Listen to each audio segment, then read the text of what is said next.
Good morning प्यारे बच्चों, मैं हूं आपके एजुकेटर पूर्णिमा और हम करेंगे वर्कशीट नंबर 24। सब्जेक्ट आपका सामाजिक विज्ञान है, कक्षा 7वीं और डेट है 21 दिसंबर। स्टूडेंट्स, हमने क्या पढ़ा है अभी तक? पिछली जो हमारी 3 वर्कशीट हुई उसमें हमने क्या पढ़ा? एक तो हमने पढ़ा, मैंने आपको बताया कि हम मुगल्स के बारे में पढ़ रहे हैं। मुगल्स को खुद को बिल्कुल अच्छा नहीं लगता था कि उनको मंगोल कहा जाए या मुगल्स के नाम से जाना जाए। क्यों? क्योंकि वो जंगेजी खान से जुड़ा हुआ था और जंगेजी खान जो था एक नंबर का खूनी था, यानी कि उसने बहुत सारी हत्याएं कर रखी, तो इसलिए वो चिढ़ते थे कि भाई हमें उस नाम से ना जाना जाए। वो चाहते थे कि उन्हें तैमूर के नाम से जाना जाए, तैमूर के वंशज के नाम से जाना जाए। क्यों? क्योंकि तैमूर ने दिल्ली को कैप्चर किया था 1398 में। ये पढ़ लिया था हमने। फिर हमने अगली वर्कशीट में क्या पढ़ा था? हमने पढ़ा था बाबर के बारे में पढ़ा, फिर हमने हुमायूं के बारे में पढ़ा। आज हम पढ़ेंगे किसके बारे में? अकबर के बारे में। ठीक है। निम्नलिखित संकेतों के आधार पर मुगल बादशाह की पहचान कीजिए। 13 वर्ष की आयु में बादशाह बना, सुलह कुल की स्थापना की, बैरम खान मेरे संरक्षक थे। कौन है बताओ? ये थे अकबर।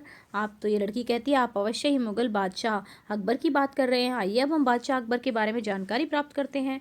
अकबर के प्रमुख सैन्य अभियान 1556 और 1570 के समय, सोच के देखो, ये लोग लड़ते ही रहते थे, है ना, लड़ते लड़ते ही मर जाते थे। के समय अकबर अपने संरक्षक बैरम खान और अपने घरेलू कर्मचारियों से स्वतंत्र हो गया। अच्छा बच्चों, ये बताओ, हमारे वाला टाइम ज़्यादा अच्छा है ना हम लोगों की? हमारी इतनी लड़ाइयाँ नहीं होती हैं।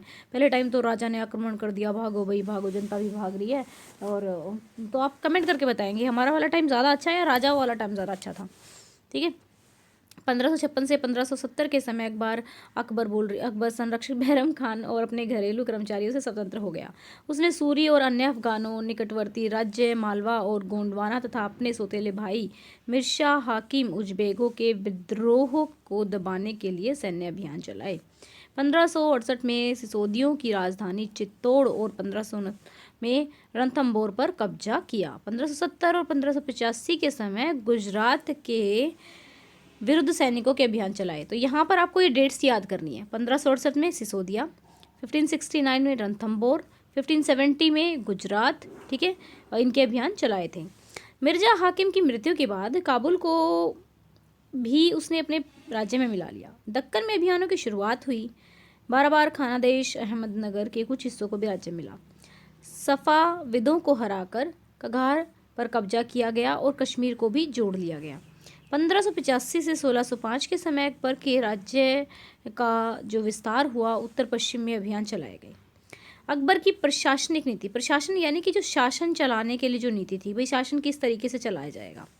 अबुल फजल रचित अकबरनामा के अकबर संबंधित जानकारी प्राप्त होती है। अकबरनामा से जानकारी मिलती है। किससे मिलती है हमें उनके प्रशासन की जानकारी?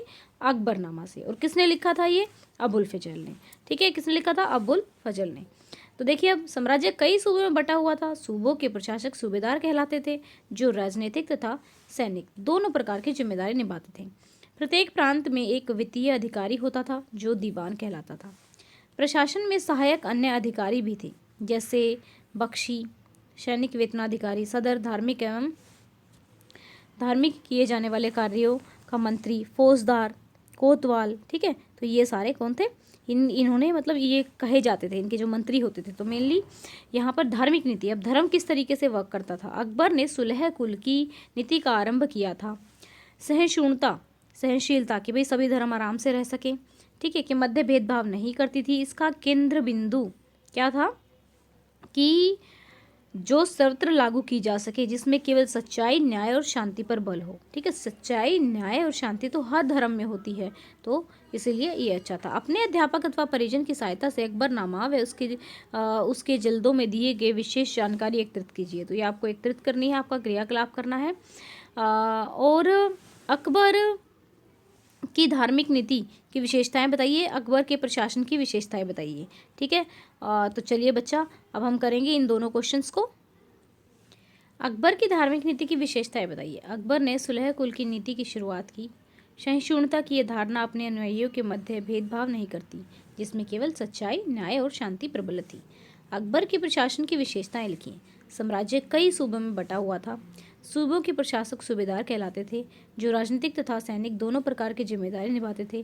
प्रत्येक प्रांत में एक वित्तीय अधिकारी होता था, जो दीवान कहलाता था।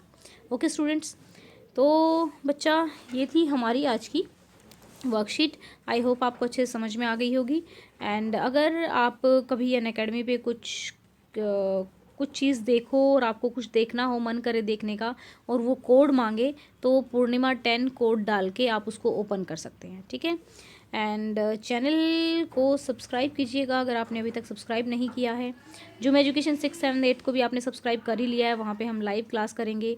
बहुत सारे बच्चे बोल रहे हैं कि न्यू ईयर से स्टार्ट करेंगे, तो देखते हैं कब से स्टार्ट करेंगे। स्टूडेंट्स, आज की वीडियो के लाइक का टारगेट हम रख देते हैं 600 लाइक्स। तो आप इस वीडियो को 600 लाइक तक पहुँचाएंगे। Thank you, have a nice day, may God bless you.